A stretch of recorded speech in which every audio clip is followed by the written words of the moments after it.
또 우리 찬양대가 아주 선곡이 딱 말씀과 맞는 그러한 찬양의 곡을 선곡해 주셨어요. 참 하나님의 은혜고, 또 우리 찬양대 지휘자님의 정말로 기도하면서 이 곡을 준비한다라고 하는 것을 볼 수가 있습니다. 여러분, 폭풍우 뚫고 오시려냐고 수고들 하셨습니다. 다 기쁜 마음으로 오신 줄로 믿습니다. 지금 큰 태풍, 중형 중에서도 아주 센 태풍이 지금 제주도 앞을 이제 지나간다고 하는데요. 앞으로 이제 부산 앞쪽을 지나서 아마 이 대한해협으로 쑥 빠져서 동해바다로 나갈 것 같습니다. 그래서 이미 어제부터도 아주 밤새도록 비가 상당히 많은 양이 왔는데 앞으로도 더 온다고 하는데요. 그러니까 여러분, 하나님께서 이 나라를 지키시고 또 우리 가정을 지키시고 이 교회를 지켜주실 줄로 믿습니다. 오늘 잘 오셨습니다. 저는 오늘 바울의 마지막 부탁이라는 제목을 가지고 말씀 나누기를 원합니다. 여러분, 사도 바울 잘 아시죠? 우리가 말씀을 많이 통해서 들었잖아요. 그가 처음에는 정말로 바리새인 중에 바리새인으로서 예수 믿는 사람들이 그렇게 미울 수가 없었어요. 우리는 모세 율법을 따르면 하나님의 자녀로서 구원받는다고 생각을 하고 그렇게 믿고 있었는데, 오늘 갑자기 예수라고 하는 사람이 나타나서 내가 하나님의 아들이다, 나를 믿는 자마다 구원을 받는다, 그리고 그 십자가의 보혈의 피가 너희들의 죄를 씻어준다, 막 이러한 이야기가 막 도는 거예요. 그러더니 예수라고 하는 사람이 실제로 죽고 났는데 막 사람들이 곳곳에서 예수 믿는 사람들이 3,000명, 5,000명 막 그렇게 늘어나는 거예요. 이것을 눈 뜨고 볼 수가 없어. 야, 저들이 사이비 종교다, 저들을 다 씨를 말리고 없애야 된다, 내가 이 젊은 나이에 저들을 없애리라, 그런 결단을 하고 예수 믿는 사람들을 박멸하는 일에 앞장을 섰습니다. 그래서 우리가 잘 알다시피 야고보가 제일 첫 번째 순교하는데 바로 그 자리 현장에서 있었던 사람이 누구예요? 바로 사도가 아니죠. 그 당시 사울입니다. 이 청년은 더 이제 아주 그냥 그 큰 그러한 결단을 가지고 저 다마스커스라고 하는, 오늘날 말하면은 이스라엘보다도 다른 나라 타국에 있는 그 북쪽에 있는 지역에 말을 타고 예수 믿는 사람들을 잡겠다고 누구예요? 이 공회의 허락을 받고 지금 달려갑니다. 근데 여러분 잘 알다시피 사도행전 나오다시피 하늘로부터 강력한 빛이 그에게 내리쬐서 그가 말에서 굴러떨어지고 눈이 멀어버립니다. 그리고 하늘로부터 소리가 들려오죠. 사울아, 사울아, 내가 어찌하여 나를 핍박하느냐? 누구신데 내가 당신을 핍박했다고 말씀하십니까? 나는 내가 핍박하는 예수라. 그러면서 이제 사도라고 하는 그러한 명칭을 받을 수 있었던 것이 바로 이방인에게 내가 너로 하여금 복음 전하는 사람으로 삼겠다. 그리고 그 말씀을 들었어요. 너는 저 아나니아의 집으로 가라. 도시에 들어가서 아나니아의 집으로 가라. 명령을 받았어요. 그래서 아나니아 집에 가서 문을 놓고 하죠. 아나니아가 보니까 이 사울이라고 하는 사람이요, 예수 믿는 사람들을 다 잡아 죽이려고 앞장섰던 사람이요. 깜짝 놀랐습니다. 어떻게 보면 막 살이 떨렸지요. 그런데 성령께서 그를 받아들이는 것을 두려워하지 말아라. 받아들입니다. 자초지종 이야기를 다 들은 다음에 어떻게 했어요? 2차하고 여차하고 저차에서 이렇습니다. 사도 바울이 이야기하니까 그러냐고, 내가 뭐 지체하려고. 그리고 사도 바울이 사울에게 어떻게 해요? 안수기도 하니까 그 눈에서 비늘 같은 것이 떨어지며 눈이 다시 보게 되고, 이 사람은 그때부터 어떻게 됐어요? 180도 바뀌어져서 예수님을 전하는 이방인의 사도가 되었습니다. 그래서 이 바나바에 이끌려서 나중에는 어떻게 돼요? 예루살렘 교회에 이제 그 인정을 받게 되고, 나중에 안디옥 교회에서 바나바가 사역할 때 동역자로 불렀잖아요. 그곳에서 1년 동안을 막 열심히 가르치고 복음을 전하고 하는 일을 하잖아요. 그러다가 이 안디옥 교회에서 어떤 일을 합니까? 이들을 선교사로 파송을 해. 바로 담임 목사님과 부목사님을 한꺼번에 그냥 쫙 파송을 해버려. 그래서 이들이 아시아 지역, 터키 지역에 가서 복음 전하는 것이 1차 전도 여행에 있었고, 그 이후에도 이제 다시 안디옥에 들어와서 보고를 하고 다시 2차 파송이 돼서 또 2차 전도 여행을 다니고, 그리고 마지막으로 3차 전도 여행 때는 1차, 2차 전도했던 그 교회들을 돌아보고, 그리고 또 다른 지역을 돌아다니면서 복음을 증거했던 역사를 보게 됩니다. 이 3차 전도 여행을 다 마치는 거예요. 뭐 여기서 부산 가는 거리도 아닙니다. 엄청나게 먼 거리를 걸어 다니면서 그 복음을 전하는 거예요. 아마 오늘날 말하면 여기서 이 만주 지역과 저 중국 베이징 지역까지 다 돌면서 걸어 다니면서 복음 전한 것보다도 더 먼 거리를 가서 복음을 전한 거예요. 그러니까 대단하지 않습니까? 이 사역을 마치는 과정 가운데 이제 3차 전도 여행을 마치는 그런 과정 가운데 오늘 본문 말씀이 나옵니다. 이 본문 말씀에 보면 사도 바울이 드로아라고 하는 지역에서 마지막 고별 설교를 거기서도 합니다. 여러분이 잘 아는 유두고가 창가에 걸터 앉아 있다가 떨어져서 죽는 사건이 있었잖아요. 사도 바울이 다시 안고 기도함으로 살렸잖아요. 그 유명한 사건이 있는데 이 드로아 지역에서도 사도 바울이 이제 예루살렘으로 돌아가려고 하니까 왜 돌아가려고 하느냐, 가지 말아라. 그런데 사도 바울은 성령께서 나를 이끌어 가신다. 거기서 어떤 일을 당할지 모른다. 거기서도 이야기하잖아요. 그런데 이 사도 바울은 하나라도 더 하나님의 말씀을 선포하고 싶어서 아침부터 저녁 늦게까지 하나님의 말씀을 이 드로아 지역에서 선포합니다. 오죽하면 이 청년 유두고가 창문에 걸터 앉아 있다가 그냥 졸다가 떨어져 죽는 일이 벌어졌겠습니까? 이 사도 바울이 얼마나 애틋한 마음으로 지금 그들이 가르치고 있는가 보게 돼요. 그러다가 이제 드로아에서 떠나서 항구 지역인 밀레도 지역으로 내려갑니다. 이곳에서 더 내려가서 배를 타고 이제 예루살렘으로 지중해를 건너서 가려고 하는 거죠. 밀레도에 와서 그 지역 옆에 가까운 곳에 에베소 교회가 있습니다. 이 에베소 교회는 사도 바울이 3년 동안이나 복음을 전하고 가르치고 했던 지역, 아마 전도하던 중에서 가장 오래 묵었던 지역이 바로 이 에베소 지역입니다. 그 지역에 사람을 보내서 그 교회 중요한 장로님들을 다 청합니다. 그리고 이 장로들에게 마지막 유언과도 같은 고별 설교 당부의 말씀을 오늘도 하고 있는 모습을 보게 됩니다. 사랑하는 성도 여러분, 여러분이라고 한다면 마지막 작별 인사를 할 때 우리가 어떤 인사를 하겠습니까? 잘 있어라, 잘 가라. 아마 보통 우리가 그럴 거예요. 사도 바울은 지금 에베소서 장로들을 불러다가 이렇게 이야기하고 있는 거예요. 이제 나는 예루살렘으로 내려가는데 다시는 당신의 얼굴들을 보지 못합니다 라고 이야기합니다. 25절 말씀 한번 같이 읽습니다. 시작. 보라, 내가 여러분 중에 왕래하며 하나님의 나라를 전파하였으나 이제는 여러분이 다 내 얼굴을 다시 보지 못할 줄을 아노라. 이제 어디로 가기 때문에 예루살렘으로 가는데 지금 어떤 일을 당할지 몰라요. 그것이 22절 나옵니다. 보라, 이제 나는 성령에 매여 예루살렘으로 가는데 거기서 무슨 일을 당할는지 알지 못하노라. 여러분, 사도 바울은 이후에 예루살렘에 가서 이 사도 바울을 죽이겠다, 배신자란 얘기죠. 이 공회 사람들, 바리새인들 중에는 그토록 유능했던 사울, 그리고 유능하게 자기들에게 정말로 철저하게 함께 공감하며 예수 믿는 사람들을 잡아 가두었던 사람이 변절자가 된 거예요. 얼마나 화가 나겠어요. 그래서 이 사울을 죽이지 않고는 우리가 결코 밥도 먹지 않겠다, 결사대가 40명이 조직이 돼서 이 바울을 죽이려고 하는 거예요. 결국은 이들이 소요를 익히니까 이 백부장이 와서 이를 잡아가지요. 잡아가서 착고를 채웁니다. 여차저차해서 자초정을 하고 총독들에게 이야기를 하지만은 그들이 이러한 아무 잘못도 없습니다만 종교적인 일로 그런다는 것을 알고 있습니다만은 이 사도 바울이 로마에 가서 황제를 만나서 하나님의 복음을 전해야 되겠다라고 하는, 로마 심장으로 가야 되겠다고 하는 그런 결단이 있어서 황제에게 상소를 합니다. 사실 일반 사람들은 상상할 수 없는 일이죠. 근데 사도 바울은 로마의 시민권을 갖고 있었던 사람이기 때문에 가능했다는 것이죠. 그래서 이렇게 이 예루살렘으로 내려가면 착고에 처해가지고 이제 로마로 압송되고 로마에 가서 이 감옥에 계속 있게 되잖아요.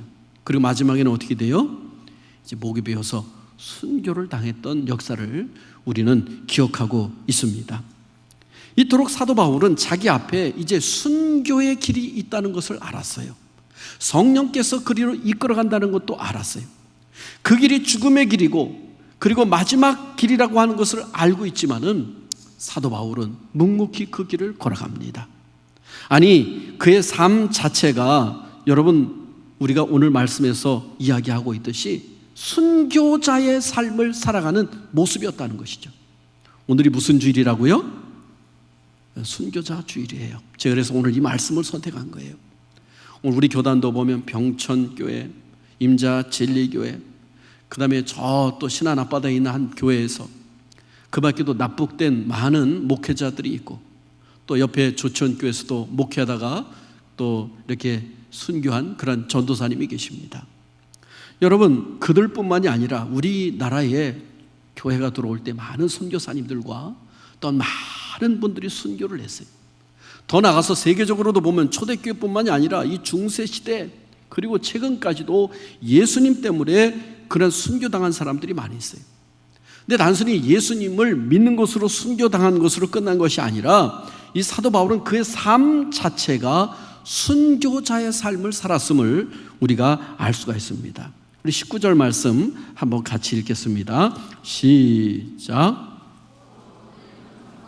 눈물이며 유대인의 간계로 말미암아 당한 시험을 참고 주를 섬긴 것과, 여기 보면 에베소 교회에서 어떻게 섬겼는지 너희가 보지 않았느냐라고 했어요.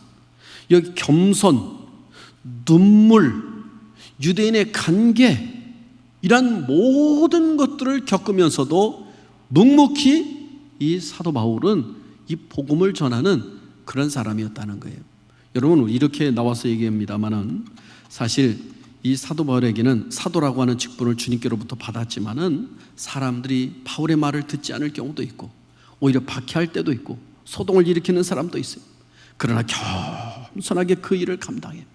그리고 매사에 그 일을 당할 때마다 어떻게 했느냐, 하나님 앞에 눈물로 나아갔던 모습을 보게 됩니다. 저는 인생 가운데 이렇게 보면은요, 내 힘으로 안 될 때는 울면은 하나님이 해결해 주세요. 할렐루야. 보니까 하나님 앞에 눈물 뿌려 기도하는 사람의 기도를 하나님이 들으시는 줄로 믿습니다. 여러분, 우리 다윗이라고 하는 사람이 있잖아요. 다윗이 정치할 때 보면은요, 그가 가장 정치적인 위기 때마다 그가 했던 것은 하나님 앞에 우는 거였더라고요. 왜 하나님이 내 마음에 합한 사람인가 가만히 들여다보니까 그는 우는 사람이었어요.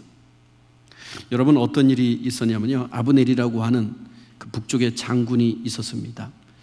이 사람은 사울 왕가의 그런 군대 장관이었는데요, 사울 왕과 요나단이 전쟁터에서, 블레셋과 전쟁터에서 죽잖아요. 죽고 나서 여러분, 이 다윗이 바로 왕이 된 게 아니에요. 다윗은 3번이나 기름 부음 받았어요. 첫 번째는 어렸을 때 사무엘이 와서 기름 부은 거, 왕이 될 것이다, 기름 부은 거. 두 번째로는 자기 지파인 유다 지파로부터 기름을 부음 받아서 왕이 됐던 일. 그리고 세 번째로는 이 12지파가 다 합심해서 유다 왕이 된 이후에 7년 이상 지나서 다시 합의하에 왕으로 추대되는 그런 기름을 부음 받았던 사람이에요. 그래서 유다 지파만 다스리고 있었고요, 나머지 11지파는 바로 이 또 사울 왕의 그 아들 중에 하나를 갖다가 아브넬이 데려다가 이 왕을 임금으로 삼고 북쪽 나라를 다스리고 있었어요. 사실은 여러분, 성경에도 이미 이 다윗 왕, 사울 왕 때 통일왕국으로 다 된 것 같습니다만은 이렇게 한 7년 이상을 나라가 갈라져 있었어요. 아브넬이라고 하는 사람이 이 북쪽 이스라엘 나라에 어떻게 보면 사울 왕가의 2인자로 있었는데 실제로 군대 장관이라 모든 것을 좌지우지했던 사람이에요. 가만히 정세를 이 사람이 바라보니까 나라가 이 다윗으로 가는 게 맞겠다. 그래서 몰래 다윗을 찾아옵니다. 다윗을 찾아와서 내가 보니까 당신이 하나님으로부터 진짜로 기름 부음 받은 사람인 것 같다. 내가 당신 앞에 모든 것들을 다 앞으로 통일하는 길을 만들 테니까 저를 잘 들어서 사용해 주십시오. 그랬더니 다윗이 약속을 합니다. 돌아가는 길에요, 이 다윗에게는 요압이라고 하는 제2인자 장군이 또 있었어요. 이 장군이 이 돌아가는 이 아브넬을 어떻게 했냐면 칼로 매복해 있다가 찔러 죽입니다. 다윗에게는 큰 위기였어요. 여러분 생각해 보세요. 저는 파람처 한 사람, 그 협상하고 통일을 시키려고 갔던 사람을 그 몰래 매복을 시켰다 사람을 죽일 수 있어? 11지파가 다 돌아설 수 있는 그런 상황이었어요. 그런데 이 다윗이 했던 것이 뭔지 알아요? 그가 상복을 입고 궁궐에서 금식을 하며 우는 거예요. 그리고 하프를 치면서 정말로 10장군보다도 100장군보다도 뛰어났던 사람이 죽었네. 그가 억울하게 죽었네. 그러니까 이 백성들과 11지파가 볼 때에 어떻게 생각했냐면, 야, 다윗이 진짜로 죽인 게 아니었구나. 그리고서 그 북 11지파 장로들이 와서 결국은 통합하게 되고 기름 붓는 사건이 있었어요.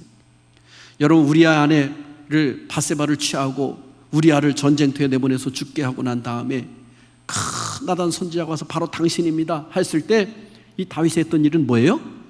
우는 일이었어. 우는 일. 여러분, 그가 울 때 하나님께서 용서하시고 오히려 솔로몬이라고 하는 아들을 주어서 대를 잇게 하는 놀라운 은혜의 역사를 우리가 보게 되지 않습니까? 히스기야도 마찬가지입니다. 그가 병들었을 때 하나님 앞에 벽을 향하여 눈물 흘리며 기도할 때 15년이나 생명을 연장시켜 주었던 모습을 보게 됩니다. 여러분, 사도 바울이 그가 사역할 때 겸손함으로 그리고 눈물로써 그가 사역을 했음을 보게 된다는 거예요. 저는 오늘날 우리 자신도 한번 뒤돌아봅니다. 하나님 앞에 섰을 때 너는 무엇을 하다 왔니? 했을 때 하나님, 사도 바울과 같이 겸손함으로 내가 주어진 사명을 감당해다 왔습니다, 이렇게 고백할 수 있는 우리 모두가 되어야 될 줄로 믿습니다. 또한 우리가 가정을 위해서, 우리가 교회를 위해서, 이 나라 민족을 위해서 나의 부족한 면을 놓고 하나님 앞에 눈물로 기도하며 내가 그렇게 살다가 왔습니다, 그렇게 고백할 수 있는 우리 모두가 될 수 있기를 바랍니다. 할렐루야. 누군가 우리 자신을 보고 신앙의 모습을 그려줄 때 바로 이러한 모습이 우리 속에 들어가 있으면 좋겠어요.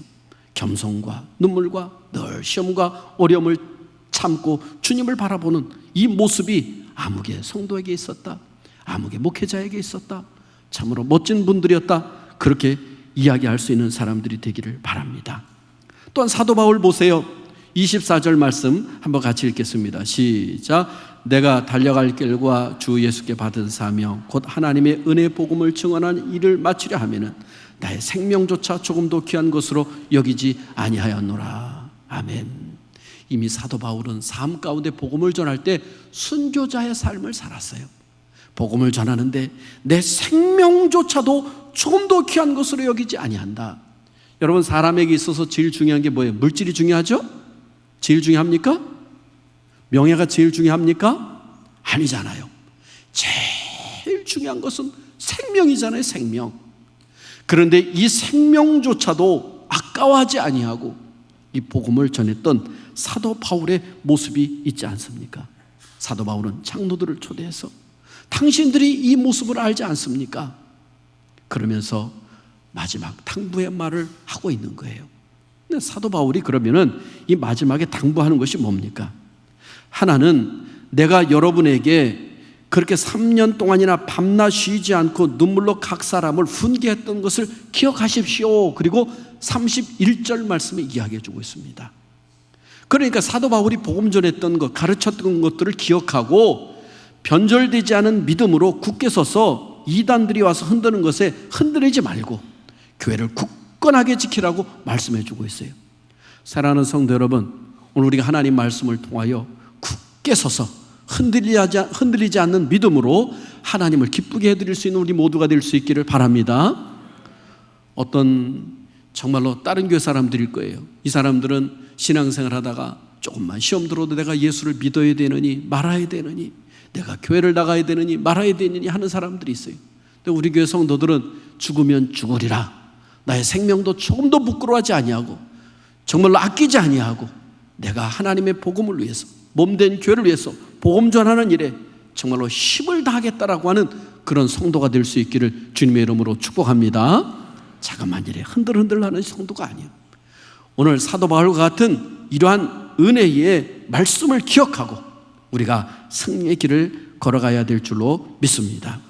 또한 사도 바울이 이렇게 이야기하는 것은요, 내가 간 이후에도 복음을 끝까지 끝까지 당신들이 감당하고 전하라고 이야기하는 겁니다. 여러분 26절 말씀 한번 같이 읽습니다. 시작. 그러므로 오늘 여러분에게 증언하거니와 모든 사람의 피에 대하여 내가 깨끗하니 이는 내가 꺼리끼지 않고 하나님의 뜻을 다 여러분에게 전하였습니다. 여러분은 자기를 위하여 또는 온 양떼를 위하여 삼가라. 성령이 그들 가운데 여러분을 감독자로 삼고 하나님이 자기 피로 사신 교회를 보살피게 하셨느니라. 아멘. 여러분, 이 사도 바울은 다시 말해서 내가 여러분들에게 이 복음을 전해서 여러분은 나에게 있어서 구원받지 못한 사람이 있다 할지라도 나에게 핑계대지 못합니다. 나는 최선을 다해서 나에게 맡겨진 영혼, 그 영혼에 대한 그 모든 것에 대해서 복음을 전했습니다. 그러니까 우리가 죽으면 천국과 지옥으로 나눠지는데 여러분이 천국까지 못한다 할지라도 나의 책임은 아닙니다 라고 하는 거예요. 여러분, 우리 주변에 정말로 같이 살고 있는 사람들에게 함께 구원받는 소중한 동반자가 되도록 여러분 복음 전할 수 있기를 바랍니다. 하나님 앞에 섰을 때 당신이 있을 때 왜 그토록 예수 믿으며 당신 혼자 다녔습니까? 나에게 복음을 전하지 않았습니까? 하나님, 저 사람이 나에게 예수님을 증거하지 않았습니다. 여러분, 그 핏값이 나에게 있다는 거예요. 오늘 사도 바울은 바로 이 에베소 교회에서 결코 나는 하나도 남기지 아니하고 이 복음을 전했으니 여러분도 그 다음에 이 복음을 증거하는 사람들이 되기를 원합니다 라고 이야기해 주고 있음을 보시기를 바랍니다. 또한 사도 바울은 이 마지막 고별 선교 가운데 교회를 잘 돌봐달라고 이 장로들에게 이야기하고 있습니다. 다시 말해서 성도를 잘 돌보라는 거예요. 그래서 28절에 여러분은 자기를 위하여 또는 온 양떼를 위하여 삼가라. 성령이 그들 가운데 여러분을 감독자로 삼고 하나님이 자기 피로 사신 교회를 보살피도록 여러분을 세우셨습니다. 그러니까 여러분이 그 교회를 자신의 몸처럼 그렇게 사랑하고 아끼고 세워가라고 말씀해주고 있습니다. 여러분, 이렇게 교회를 세워갈 수 있는 사람은 어떤 사람이냐? 주님을 사랑하는 사람이에요. 한번 따라해 봅시다. 주님을 뜨겁게 사랑하는 사람이 교회를 사랑한다.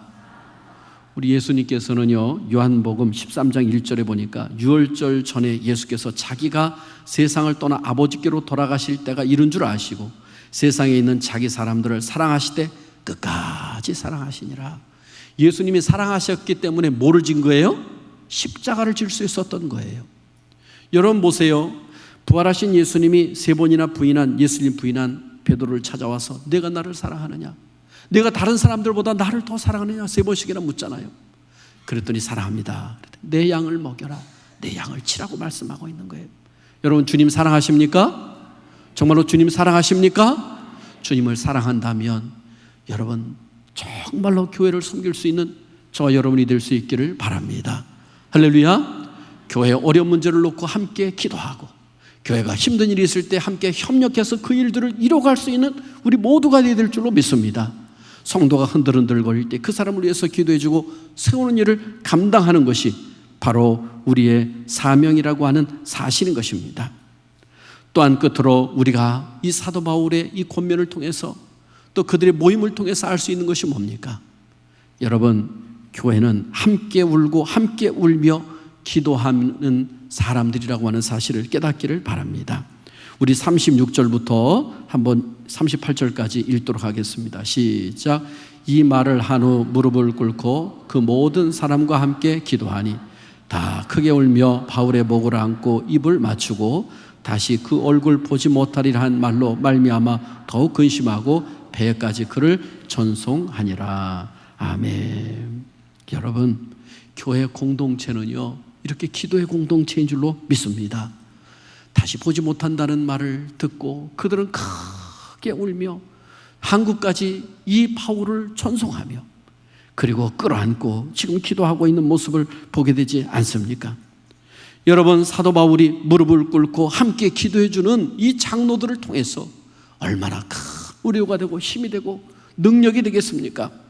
공동체는 힘들고 어려울 때마다 그리고 앞으로 다가올 모든 어려움과 혼란 앞에 담대히 나갈 수 있는 기도의 공동체를 주셨다는 사실을 깨닫기를 바랍니다.